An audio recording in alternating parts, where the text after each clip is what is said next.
Eh ben bienvenue sur RDBM, dimanche matin, 9h. Bon bah, à dimanche prochain. Mais non, je plaisante, on a plein de choses à voir. Bon, cette semaine, eh ben, comme je t'ai dit, petit problème de démarreur sur la PAC GT. J'ai démonté, j'ai fait un micmac, plusieurs démarreurs. Bah, je m'en suis pas sorti, j'ai pas réussi à les réparer. Je te montre. Donc, vous êtes pas mal. Est-ce que vous êtes pas mal à avoir des Alpines? Non, mais vous êtes pas mal de ceux qui ont des Alpines à avoir des problèmes de démarreur. Et ouais, parce que pourquoi? Parce que le démarreur, c'est une pièce qui est sollicitée, quand même, qui est très sollicitée. Et en fait, démarreur, batterie, tout ça, ça vieillit. Et également le contacteur de Neumann, le contacteur anti-vol. Parce que l'énergie passe par là. Alors, en parallèle, je te montrerai la 4 cylindres. Elle a un petit peu avancé. Je t'en parle tout de suite après. Alors, c'est démarreur. Les démarreurs, est-ce que j'en ai un complet là? Non. Je vais te chercher un démarreur. Voilà la bête. Alors, un démarreur, bah, il en existe une multitude. De par leur taille, évidemment, pour démarrer une Twingo ou un Hummer, c'est peut-être pas le même démarreur, tu penses. Donc ça, c'est un démarreur de quoi? Bah, j'en sais rien. Peut-être Super 5 ou un truc comme ça. J'en sais rien. Hein. Mais globalement, ça ressemble à ça. Bah, c'est spécifique parce que les points d'ancrage ne sont pas les mêmes. Le nombre de dents à l'intérieur ne sont pas forcément les mêmes. Le nombre de dents et le module des dents, c'est-à-dire que la forme des dents n'est pas forcément les mêmes. La puissance du démarreur n'est pas la même. Les cosses, les connexions, etc. Bon, bref, on s'en fout. Ça, c'est un démarreur. Pour notre problème, moi, mon démarreur... D'ailleurs, attends, je te le reprends. Un démarreur, ça comporte plusieurs éléments. Comme je t'ai dit, la roue pour entraîner le moteur, ça j'ai le pignon, bon, ok. La partie démarreur, puissance, c'est ce moteur ici électrique là. Cette partie-là qui va faire tourner le moteur, il faut de la puissance. Et le solénoïde qui est ici, c'est ça qui va faire déplacer et piloter l'ensemble. Ce solénoïde, eh ben, il est quand même moins puissant que le moteur, évidemment. Mais c'est quand même assez puissant. Et au fil du temps, à force de le piloter, l'énergie consommée par le solénoïde, environ 10 ampères, vont traverser le contacteur antivol, le Neumann. Je crois que c'est une marque, Neumann. Et à force, bah, les petits contacts électriques ils vont charbonner. La graisse qui est dedans, bah, elle vieillit aussi, elle durcit. Elle n'arrive plus à diffuser la température ainsi que l'arc électrique. Ça charbonne et au bout d'un moment, t'es foutu. Ton Neumann est mort. Donc, quand tu as un problème de démarreur, en tout cas quand ça ne démarre pas, il faut d'abord faire un diagnostic. Est-ce que c'est ta batterie? Ça se teste, hein, ça peut contrôler. Est-ce que c'est ton démarreur ou est-ce que c'est ton Neumann? Et ben, j'espère que c'est pas ton Neumann parce que c'est plus chiant à changer, etc. On peut envisager des montages différents. Alors nous, sur notre cas particulier, voilà ce qui reste de mes démarreurs. Il y en a là, il y en a là, il y en a là, il y en a là. Bref, moi la partie moteur va bien. La partie moteur, je l'ai contrôlée, elle entraîne bien le moteur, ça fonctionne bien. On a ce fameux solénoïde. C'est là, quand tu vas tourner ta clé, c'est cette partie-là que tu vas venir électriser par la petite cosse ici. Et le solénoïde, c'est un électroaimant. À l'intérieur, il y a une bobine qui va déplacer ce noyau-là. Tac, ici, là. Ça, c'est du fer doux. Et en fait, bon, le ressort, c'est que pour le repousser dans sa position initiale. Hein, tu comprends bien? Attends, je te remonte un peu. Hop, pardon. Donc, le solénoïde, quand je vais le piloter, il va rentrer, sortir. Là, je suis en action de démarreur. Là, je lâche mon démarreur. Et c'est ça qui va venir faire deux choses. Déplacer le pignon pour aller attaquer le... Hop, je bouge pas, il est ici. Il va faire avancer le pignon pour venir en cohérence avec la couronne de démarrage. Parce qu'il ne tourne pas toute la journée. Hein. Il tourne quand tu lui demandes, il démarre ton moteur et ensuite il se range. Comme ça, le volant moteur, lui, il est ici. Hein. Comme ça, il n'est pas toute la journée en train de tourner, heureusement. Donc, il va faire avancer le pignon. Et dans un deuxième temps, quand il va être rentré à 100%, le pignon va avancer, il va créer le contact électrique entre ces deux pôles-là. Il y a un des pôles qui est connecté directement à la batterie. Il est en attente. Et l'autre pôle, hop, L'autre pôle, si tu regardes bien, il est connecté au moteur du démarreur, pardon, ici, là. Ce qui fait que quand le solénoïde s'est reculé à fond, il a fait sortir le pignon ici à fond vers l'avant, et en même temps, il crée le contact électrique pour envoyer la puissance au moteur. Le pignon s'avance, je fais tourner, je lâche tout, le pignon recule, le moteur électrique s'éteint. Royal. Alors, moi, dans mon cas particulier, je tourne la clé, il ne se passe rien. Donc là, batterie morte, pourquoi pas. Il faut un testeur de batterie, mais si tu n'en as pas, tu peux déjà prendre la tension au voltmètre. Ça ne te donne pas l'état, la capacité à la batterie, etc. Mais s'il y a 12 volts, 12,5 au matrix, au multimètre, sous action démarreur, il y a toujours 12 volts 5, la batterie est plutôt pas mal. Si la batterie s'effondre complètement, passe de 12 volts 5 à 6 volts, ta batterie elle est foutue. Tu changes la batterie ou tu mets des pinces pour essayer. Moi, c'est pas la batterie. Il reste encore, bon, tout le faisceau, etc. Pourquoi pas, c'est plus rare. Ça peut être le Neumann qui n'envoie pas le 12 volts au solénoïde, ici présent. Forcément, si tu n'envoies jamais 12 volts, il ne se passe rien. Ton solénoïde, il ne recule pas, il ne pilote pas ton pignon, et il fait encore moins les contacts. Il ne se passe rien. Moi, si. Le 12 volts, il arrive là, fort heureusement. Là, tu mets une lampe témoin sur la cosse qui arrive ici, tout branché, action de démarreur, la lampe s'allume. C'est que le 12 volts arrive bien depuis ton Neumann, alimente ton solénoïde, mais ton solénoïde ne se déplace pas. Donc, en fait, en interne, elle est cramée. Alors, bizarrement, les 3 solénoïdes que j'ai, celui de la PAC GT initialement, ne marchait pas. Celui du démarreur que j'avais récupéré de la 4 cylindres, même combat. Et puis maintenant, le démarreur que j'avais mis sur la PAC GT, mais pareil, tout pareil. Tout, il n'y en a pas un qui marche. Il marche juste si tu l'aides un petit peu. Si quand tu alimentes en 12 volts, tu l'aides un petit peu, tchic, il y va. Si tu l'aides pas, il y va pas. Donc je pense que la bobine dedans, elle n'est pas totalement cramée, mais elle a pas... L'enroulement ne doit pas être parfait, le bobinage ne doit plus être parfait et il n'a plus assez de force. Bon, j'ai cherché des solénoïdes comme ça. Bon, t'en trouves, mais il y a 50 000 modèles. Je suis pas sûr. J'arrive à la moitié du prix d'un démarreur. Bon, globalement, ça vaut 60 balles, ça. Et un démarreur, j'en ai trouvé un. J'ai tenté ma chance. J'ai pris un de Renault 25 V6. 120 balles. Neuf. Donc, je me suis dit, tant pis. Qu'est-ce que je fais? Solénoïde, machin. Bon, le corps de mon démarreur n'étant pas neuf. J'ai tenté un démarreur à 120 balles. Tu m'excuseras, je ne l'ai pas réparé. J'y ai passé toute une soirée. Je me suis amusé. J'ai essayé, machin. J'ai essayé de comprendre. Bon, bref, ça n'a pas fonctionné. Donc, j'ai mis en commande un démarreur. Et je l'attends. C'est la vie, c'est la vie. Donc, d'où l'importance qu'à l'intérieur, de la partie moteur, tu retrouves ça, le rotor. Et je vais venir électriser avec les charbons ici et il va se mettre à tourner dans le corps qui, lui, a les aimants à l'intérieur. Voilà, ça se passe comme ça. Là, on ne va pas faire un cours sur le moteur comme ça. C'est assez simple, mais ce n'était pas le sujet d'aujourd'hui. Je les garde quand même, sait-on jamais. Peut-être que ça pourra me servir. Bon, ça, c'est fait, c'est foutu, on n'en parle plus. On passe à autre chose. Excuse-moi. C'est les aléas de la mécanique. Comme je t'ai dit, tu n'as pas de problème, va faire des pulses. Et encore, faut voir. Alors, pour la 4 cylindres turbo. Pardon, j'ai fait le mauvais bouton. Ici présente, toujours la même. Ouais, ça on m'a prêté, c'est pour essayer, on en reviendra. Après, c'est copain Michel, il a acheté ça, puis finalement, il change d'avis, machin. Alors, qu'est-ce que j'ai fait? Attends. Voilà. Qu'est-ce que j'ai fait? Eh ben déjà, j'ai reçu des durites. C'était pas indispensable, mais c'était pas très cher. Ici, là, il y avait des durites un peu dégueulasses. Et en fait, je les ai mis en silicone. C'est carrément plus joli. Ça fait un petit peu tuning, mais on s'en fout. Et puis, il y aura des colliers pour les tenir. Évidemment, il y aura des colliers. Je n'ai rien fixé. Montage à blanc oblige.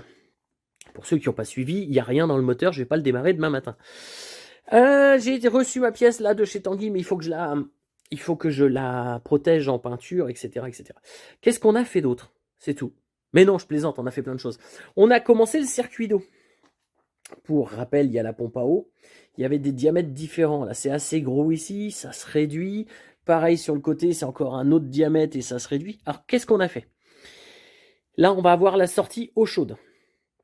Eau chaude, je vais me diriger, c'est de la plomberie, hein, vers le radiateur de chauffage. Pardon. Entre le 3 cylindres et le radiateur de chauffage, celui-ci raconte n'importe quoi. L'eau chaude, qui va sortir de la pompe à eau, il va falloir l'emmener le plus rapidement possible au radiateur de refroidissement. Qui est dans la boîte là-bas, on en parlera. Je ne l'ai pas essayé, je ne sais pas si ça y va. Donc, on sort de la pompe à eau, pleine balle, et on va... Bon, bah ça fait un peu mais ça va le faire. J'ai mis un écran thermique ici, parce qu'on va quand même se retrouver au-dessus de la chaleur de l'échappement. On y fera quand même un écran thermique au-dessus de l'échappement. Mais, vaut mieux faire plus que moins. Et l'eau chaude ira jusqu'au radiateur moteur. En théorie, elle va refroidir, hein, donc on appelle ça l'eau froide au retour. L'eau froide au retour arrive ici. Et là, on passe sous le collecteur d'échappement et on retourne à la pompe à eau, au bloc en fait. Comme ça, ça circule à l'intérieur. Donc là, ça, c'est mis, c'est de la balle. Qu'est-ce qu'on a commandé d'autre? C'est tout. Non, mais je plaisante. Donc j'ai fait des fixations et tout. Hein. Là, ça commence à être pas trop mal. J'ai reçu ça aussi qui fit nickel. Hop. Enfin, ça c'est le même turbo, mais hop. En fait, rappelle-toi, mon montage n'est pas fini. Ça va aller là. Tac, avec un joint de l'autre côté, évidemment, mais de l'autre côté. Ça va me permettre de fixer ici. Donc là, pour l'instant, je vais adapter le tube rond à une sortie carrée. On va l'adapter, le pointer, parce qu'il faut laisser la place pour les écrous. Et puis, on va pouvoir enfin fixer de façon définitive notre turbo. Et là, on fera un béquillage du turbo qui, si ça se passe bien, pourra permettre de faire un écran thermique. Je te montre. En fait, le turbo, il est là. On va venir se prendre, ici, il y a des fixations sous la culasse. On va venir faire un triangle ici, comme ça. Il lui faudra un troisième pied pour tenir le turbo. Et comme on sera ici, ça permettra peut-être de fixer un écran thermique. Alors, tout ça, c'est au conditionnel, il faut du temps, hein, il faut adapter, etc. Bon, ça, c'est quand même une bonne nouvelle. Je vais enfin pouvoir avancer. Donc ça, c'est cool. J'ai commandé, bon, ça, c'est pour après, hein, une chaussette parce que dans ce moteur, il va faire très chaud, pour essayer de canaliser le rayonnement thermique du turbo, avec également de la bande thermique ici, là, ça, là. Parce que je t'avais dit, celle-là, elle me plaît pas, elle est pas belle. Bon, c'est pas de l'esthétique, on s'en fout, mais on va refaire une bande thermique jusqu'au bout du turbo qui permettra de garder la chaleur de l'échappement pour foudroyer le turbo. Donc ça, voilà, ça c'est pas mal. J'attends... Ah si, attends. Regarde, c'est pas fini, c'est en installation. Alors, je le mettrai un petit peu différemment, mais c'est pas mal. Donc... Je ne sais pas si on peut voir. Non, on ne peut pas voir. Le support de filtre à huile. Il y a une plaque sandwich qui va dériver l'huile. Par contre, c'est une plaque sandwich avec un thermostat intégré. C'est-à-dire que quand l'huile est froide, il ne se passe rien. On fait le circuit d'huile classique. Si l'huile atteint un certain seuil de température, on va dériver un petit peu ce circuit d'huile vers un radiateur de chauffage. Et donc, ce radiateur de chauffage va pouvoir éliminer les calories de l'huile, de la chaleur, par l'air ambiant, la diffuser. Donc, on le mettra un petit peu plus bas derrière le moteur, là. Il sera bien, il prendra un peu l'air frais qui est sous la route, il sera bien. Là, c'est juste une pause comme ça. Évidemment, on ne va pas rouler comme ça, tu penses bien. Donc, tu vois, ça avance plutôt pas mal. On ne peut pas dire le contraire. Après, il y a la PAC GT il avait fait son histoire de démarreur. Et je crois qu'elle est capricieuse, elle a dit « Ouais... tu t'occupes plus de moi. Ouais, bah c'est ça, moi je voulais aller faire un tour. Il va faire beau demain, tout. Je voulais aller faire un tour. Et voilà qu'elle est foutue. Bon, écoute, c'est comme ça, c'est la vie. J'ai commandé aussi un petit peu de durite, mais ça, on n'y est pas encore. On va petit à petit installer les choses. Excuse-moi, j'ai pas rangé mes affaires là. Installer les choses. Et c'est du montage à blanc, c'est du proto. C'est pas toujours facile à prendre les bonnes décisions. Rappelle-toi, le cahier des charges, il est simple. Il faut que ça soit efficace, fiable et pas cher. Donc, peut pas s'emballer et tout mettre, tout faire. Bon, c'est pas une McLaren, quoi. Donc, c'est quand même une Alpine Renault, non, une Alpine tout court. Et on va faire les choses bien. Mais voilà, on respecte ce cahier des charges. Donc ça, c'est de la balle. C'est de la balle. Tiens, d'ailleurs, en parlant de fiable, je te montre une petite vidéo en parallèle. Bouge pas. Parfois, il faut savoir sortir de son bureau parce que quand on fait de la qualité, eh ben, ça dure. Je vais te montrer un truc. Regarde cette pure voiture. Ça, on sait faire. Regarde un petit peu. Et c'est pas pour de faux. 559 000 km. Et c'est pas pour de faux. Parce que cette voiture, on l'entretient depuis le début. Donc on voit que le kilométrage, il monte. Là, elle vient. Ouais, la batterie, elle a lâché. C'est scandaleux. Regarde un peu. Alors, je pense qu'elle dort. La voiture dort en intérieur. Tu vois, les tissus ont commencé à perdre un peu de leur splendeur. Mais la peinture est encore belle. La voiture est encore complète. Et regarde ce moteur, incroyable. Incroyable. Et ben quand tu fais de la qualité, ça dure. Allez, à bientôt. Voilà. T'as vu cette vidéo? Incroyable quand même. Il reste quand même des bonnes choses sur cette terre. Je te parle pas des autres. Je te parle pas du Pure Tech. C'est ça? C'est comme ça que ça s'appelle? Pure Tech. Ah, je sais plus. Je veux même plus en entendre parler. C'est bon. Là, on est autour de pure bagnole. Et là, donc, Michel, il m'a filé ça. Attends, on va les regarder.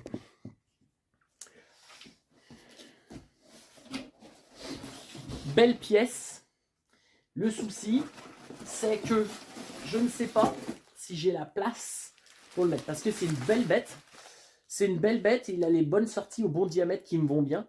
Surtout, il est bien épais. Il est très, très, très épais. Donc, en termes d'échange de calories, ça doit être mieux. Ça ne doit pas être pire. Et plus il y a de surface, alors plus ton radiateur est grand, plus tu as de surface dans lequel faire passer ton eau, plus tu auras un bon échange en théorie de calories, quoi. Tu fais rentrer de l'eau bouillante d'un côté, le radiateur est énorme, grand comme un stade de foot, de l'autre côté, l'eau est froide. Hein. Maintenant, tu fais rentrer de l'eau bouillante, tu as une paille, à la sortie, l'eau est bouillante. Hein. Tu vois, il faut toujours prendre des extrêmes. Donc je me dis, il doit plutôt être pas mal. Maintenant, est-ce qu'il va rentrer? Parce que là, ils t'ont fait un truc. Est-ce qu'il va rentrer là-dedans? Là, il rentre par en dessous. Il n'y a rien qui se démonte. Bah ouais, c'est de la merde, je sais. Est-ce qu'il va rentrer? Est-ce qu'il va pas buter dans tout? Alors, je peux faire un peu de place, hein, je peux enlever un peu de matière, hein, je peux tronçonner des petites choses, mais j'ai pas envie, cette voiture, le cahier des charges, il est clair aussi, c'est de pas massacrer la voiture. On fait des modifications, mais je vais pas la couper en deux et puis mettre un arrière de je sais pas quoi et puis un côté de je sais pas quoi. Non, j'essaye de pas faire n'importe quoi. S'il fallait faire un retour en arrière et la mettre d'origine, c'est compliqué, mais on peut. Quand t'as tout coupé et que t'as fait de la merde, t'es foutu. Comprends-tu? Moi, c'est mon point de vue. C'est mon projet, c'est comme ça. Il y en a d'autres, des projets, tu vois, ça aurait été une 106, tu fais ce que tu veux. Sur une Peugeot 106, TU de base, si tu veux la swapper, mettre un moteur central arrière, c'est pas très grave. Je veux dire, c'est cool d'ailleurs, ça me plaît beaucoup. Mais c'est pas très grave, tu vas pas. Maintenant, si je fais n'importe quoi sur une Alpine, c'est plus dommage. Donc déjà, c'est discutable. C'est pour ça que j'ai acheté cette Alpine pourrie. Parce que si ça avait été une match number, tu vois, à l'intérieur, c'est le foutoir, quoi. Forcément, pour l'instant, je mets tout ma daube dedans, mais elle est toute dépouillée. Elle a un kit carrosserie dégueulasse. Donc, tu vois, le massacre. Le massacre a déjà eu lieu. Le massacre, il a déjà été fait. Donc, je vais rattraper, évidemment. Hein, on va pas la laisser comme ça. Hein. Je vais rattraper les choses. Mais si elle avait été flambant neuve, toute nickel, c'était dommage de faire ça. Maintenant, comme elle est bien pourrave, là, je vais lui redonner une deuxième vie et elle va carrément être cool. Moi, je sais pas ce que t'en penses. Alors, ce qui est dommage, c'est le truc là. Il faut le tuyau ici. Ça, là, ça présente pas. Mais ça commence à être pas trop mal. Comprends-tu? Moi, je trouve. Commence à être cool. J'espère que ça va cracher un peu de chevaux, mais je pense. Tu vois? Est-ce que tu as confiance? Est-ce que tu continues à suivre? On a dit essai au mois d'avril. Oui, bah, fais confiance aussi. Si déjà tu baisses les bras, qu'est-ce que moi je devrais dire? Je devrais tout arrêter? Sûrement pas. Bon, écoute, merci toujours. J'ai dit merci parce que ça m'encourage. Les commentaires que tu me fais, ça me fait plaisir. J'essaye d'y répondre quasiment à tous, mais je suis pas très à l'écriture, ça peut être mal compris, mal interprété, etc. Mais en tout cas, continue à faire des commentaires. Dis-moi si tu as des idées, des machins, en respectant le cahier des charges. Attention, hein, tu le connais bien ce cahier des charges. Hein. Fiable, efficace et pas cher. Oui, je sais, ça s'est perdu. Et ça, c'est pas mon problème, ça. Ça revient et ça reviendra, tu vas voir. Et tu vois, et on va s'en sortir. Bah écoute, je t'ai pris assez de temps. Merci d'avoir suivi. Plein de choses à faire cette semaine. Et on va avancer. Et puis j'espère que je reçois mon démarreur. Et je te dis à dimanche prochain, 9h. Et encore 1000 merci.